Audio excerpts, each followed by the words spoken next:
तर या ठिकाणी आपण क्वेश्चन नंबर 29 सॉल्व करणार आहे. When 3 capacitors of equal capacities are connected in parallel.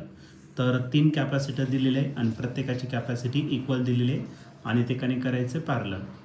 And one of the same capacity is connected in series. आणि त्याच्यातली पैकी एक जी कॅपॅसिटी आहे त्याच्यासारखंच ते एक जे कॅपॅसिटर आहे ते कसं कनेक्ट करायचं, त्याच्या सिरीजमध्ये कनेक्ट करायचं. विथ इट्स कॉम्बिनेशन, तर त्याच्या कॉम्बिनेशनमध्ये आपल्याला कनेक्ट करायचं. म्हणजे 2 कॉम्बिनेशन असणार आहे, एक पॅरलल कॉम्बिनेशन त्याच्यात 3 कॅपॅसिटर आहे आणि जो चौथा कॅपॅसिटर आहे तो सिरीजमध्ये, पण त्याची पण व्हॅल्यू पहिल्या तिघांनी इतकीच असेल. The resultant capacity is 3.75 microfarad. तर रिझल्टंट कॅपॅसिटी आपलं 3.75 मायक्रोफॅराड असेल. The capacity of each capacitor is, तर त्या प्रत्येक कॅपॅसिटरचं कॅपॅसिटी आपल्याला या ठिकाणी फाईंड करायचं. हा क्वेश्चन 2017ला आलेला होता.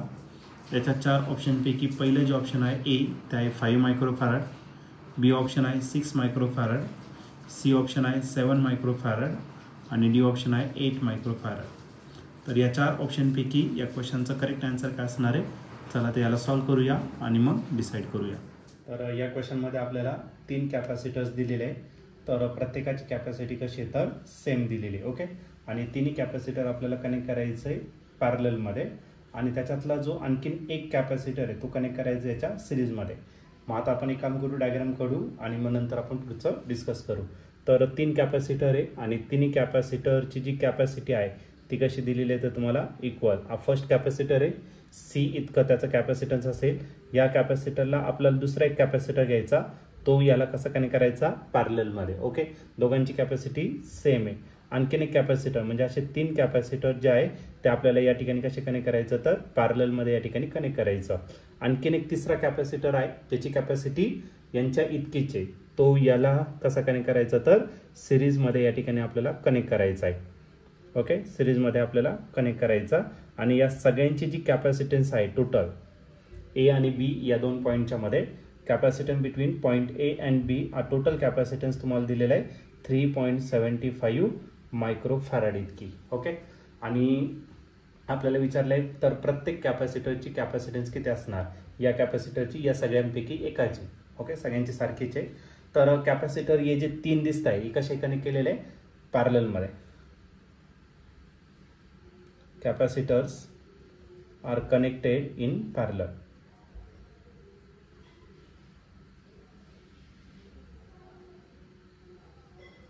कसे कनेक्ट केले पॅरलल, आणि पॅरललमध्ये काय करतो आपण डायरेक्टली ॲडिशन करतो. मग C P is equal to, आता 3 कॅपॅसिटर आहे तर या तिघांची मी डायरेक्टली काय करणार तर ॲडिशन या ठिकाणी करणार आणि या तिघांची जी व्हॅल्यू आहे ती कशी आहे सेम आहे. मग C1 पण सीचे, C2 देखील सी आहे आणि C3 पण किती आहे तर सी. आता या तिघांची पण काय होणार या ठिकाणी ॲडिशन, म्हणजे जो पॅरललमध्ये आपल्याला इक्विव्हॅलंट कॅपॅसिटर भेटला तो किती भेटला तर 3C. आता 3C आणि C हे दोन कसे असणार सिरीजमध्ये असणार. Okay, capacitors are connected in series, आणि सिरीजमध्ये आपण काय करत आहोत तर त्याचं रेसिप्रोकल घेऊन त्यांचं ॲडिशन, आणि रेसिप्रोकल कोणाचे तर आपल्याला डायरेक्टली A to B भेटणार. ओके, मग तो 1/CAB घेतला आणि 1/CP हे 3 कॅपॅसिटर पॅरललवाले आणि त्याला सिरीजमध्ये, मग 1 काय झाला C इतका झाला. CPची व्हॅल्यू आपण फाईंड केलेली किती 3C, मग 1/3C डिवायडेड बाय 1/C. याला जर 3C करायचं तर 3 ने मल्टिप्लाय करा आणि 3 ने काय करून घ्या तर डिवाइड करा. आता डिनॉमिनेटर सेम आहे, मग काम करा न्यूमरेटरची काय होणार ॲडिशन. ओके, तर 3 + 1 किती झाला 4 डिवायडेड बाय 3C ही कोणाची व्हॅल्यू झाली 1/CAB. याचं काय करून घेऊ आपण रेसिप्रोकल घेऊन टाकू. मग आपल्याला CAB किती भेटणार तर 3C divided by 4. 3C divided by 4 एवढं काय झालं तुमचं कॅपॅसिटन्स. पण capacitance between A to B point याच्यात तुम्हाला कॅपॅसिटन्स दिलं आहे 3.75. मग ती व्हॅल्यू आपण या ठिकाणी काय करणार पुट करणार. CABच्या जागी आपण टाकणार 3.75 मायक्रोफॅरड. हा झाला 3C डिवायडेड बाय 4. आता 4 इकडे डिवायडेड, इकडे काय करा मल्टिप्लाय. मग C is equal to 3.75 multiply by 4 आणि त्याला डिवाइड करू आपण कशाने तर 3 ने. 3 ने डिवाइड केलं पहिले तरी चालेल किंवा 4 ने मल्टिप्लाय करा नंतर डिवाइड करा तरी चालेल. 3 × 1 = 3 पॉईंट, नंतर 6 येणार पण इथं 7 आहे, 3 टू जा किती झाला 6, एक उरला म्हणजे 15, 3 5 जा 15 आणि मल्टिप्लाय करायचं कशाने 4 ने. आता 4 ने मल्टिप्लाय करा, 4 5 जा 20, कॅरी किती गेला 2, 4 टू जा 8 प्लस 1 10 आणि 4 प्लस 1 किती झाला 5. मग आपला जो कॅपॅसिटन्स आहे तो 5 पॉईंट आणि हा 0 आहे, मग 5.00 आणि आपला जो कॅपॅसिटन्स आहे आता 00 लिहिला नाही तरी चालेल. हा कॅपॅसिटन्स दिलेला होता तुम्हाला मायक्रोफॅरड मध्ये, मग इंडिव्हिज्युअल कॅपॅसिटन्स पण असणार, तो पण कशामध्ये असणार मायक्रोफॅरड मध्ये.